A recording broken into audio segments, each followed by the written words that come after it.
అందరికీ నమస్కారం.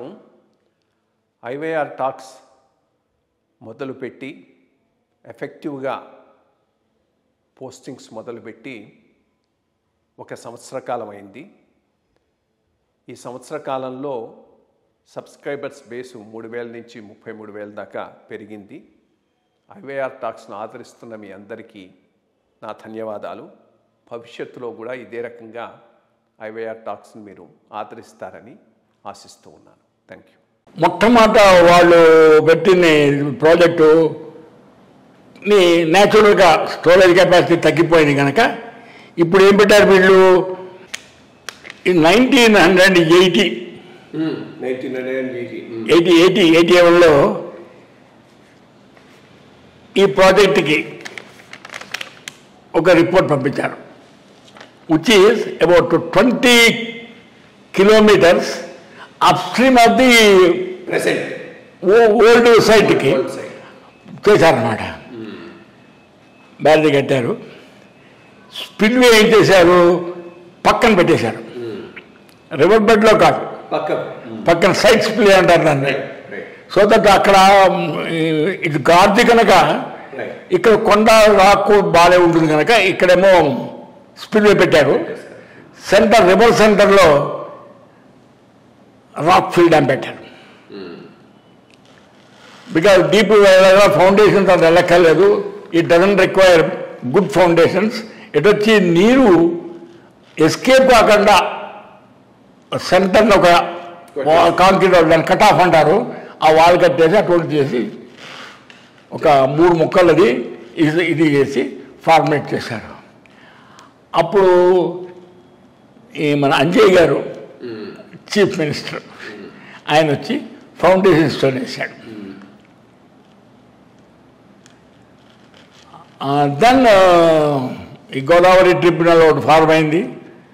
వాళ్ళు ఇది ఫీజిబుల్ కాదా అని వాడివన్నీ చేసి Orissa government right from the beginning said no. అప్పుడు central water commission, central government interfere అయ్యి ఇది national project for a small interest of Orissa you should not differ this project, ఇది పెద్ద ప్రాజెక్ట్ ఇది అని. ఒక్క నిమిషం. అదే అప్పుడు 47లో దీన్ని ఫార్ములేట్ చేసినప్పుడు ముంపుకు నిజాము అబ్జెక్ట్ చేయలేదు, ఒరిస్సా కూడా అబ్జెక్ట్ చేయలేదు. అప్పుడు ఓకేగా ఉండేది. రైట్, ఎవరు అబ్జెక్ట్ చేయలేదు. అప్పుడు ఏంటంటే అప్పుడు this left side, right side ఇది విత్తనది నిజాం. ఈ ఖమ్మం డిస్ట్రిక్ట్ ఆ సైడ్ అంతా నిజాం, మెడ్రాస్. ఈ పక్క మెడ్రాస్ స్టేట్. ఓ పక్క నిజాము, ఓ పక్క ఒరిస్సా కొంత బెనిఫిట్ ఏమో మెడ్రాస్. అసలు యాక్చువల్గా Orissa state was formed only 1937. అప్పుడే and those areas were Madras state. Two districts, Ganjam, Koraput, ఇవన్నీ మన వాళ్ళ మ్యారేజ్ కనెక్షన్స్ ఉన్నాయి అక్కడ ఉండేవారండి. అని చేత చేశారనమాట. చేసిన ఒరిస్సా గవర్నమెంట్ని ఇప్పుడు అదే అంజయ్ గారి టైంలో దీన్ని పెడితే ఒరిస్సా ఒప్పుకోలేదు. మొత్తానికి ఒరిస్సాని కన్విన్స్ చేశారు. గవర్నమెంట్ ఆఫ్ ఇండియా ఇది నేషనల్ ప్రాజెక్టు, యాక్చువల్గా రాశారు కూడా, ఇది national project for a small this thing. మీకు ప్రాజెక్టు శాంక్షన్ చేయాలంటే, ఫైనాన్షియల్ శాంక్షన్ చేయాలంటే బీసీ రేషియో ఒకటి కావాలి. బీసీ రేషియో బ్రహ్మాండంగా ఉంది. సబ్మర్షన్కి ఒక కండిషన్ ఉంది, it should not be more than 10% of the ఆయకట్టు. ఓ 100 ఎకరాలు కనుక మీకు 10 ఎకరాల వరకు మనకు వస్తాయి. సో వాళ్ళు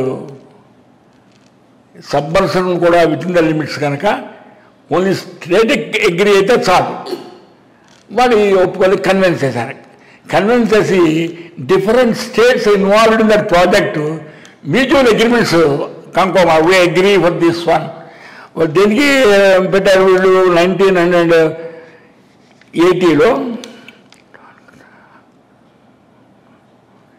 1982లో ఆయన వేశాడు ఫౌండేషన్ స్టోన్. యాక్చువల్లీ ఇన్ఫ్రాస్ట్రక్చర్ అక్కడ ఒక గెస్ట్ హౌస్ కట్టుకోవాలి, అక్కడికి రోడ్డు వేయాలి. 10 crores వర్ శాంక్షన్. అప్పుడు అంజయ్ గారి దృష్టిలో 10 crores వర్ శాంక్షన్. అంతా అందరూ ఒప్పుకున్నారు, ఇంక వచ్చేస్తుంది అనుకున్నారు. అయినప్పటికీ క్లియరెన్సెస్ రాలేదు. అంటే సెంటర్ హైడ్రాలజీ క్లియరెన్స్, ఈ క్లియరెన్సెస్కి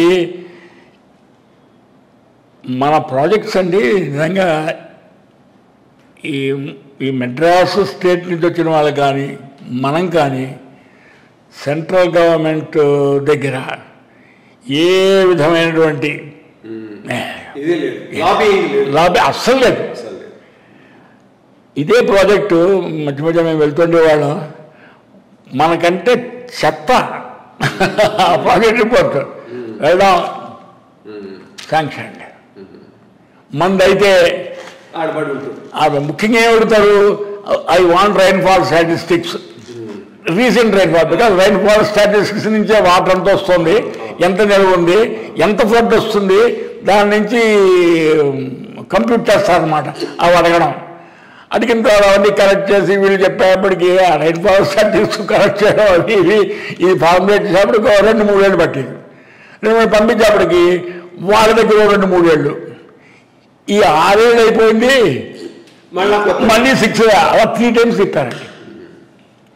సో శాంక్షన్స్ ఇవ్వలేదు.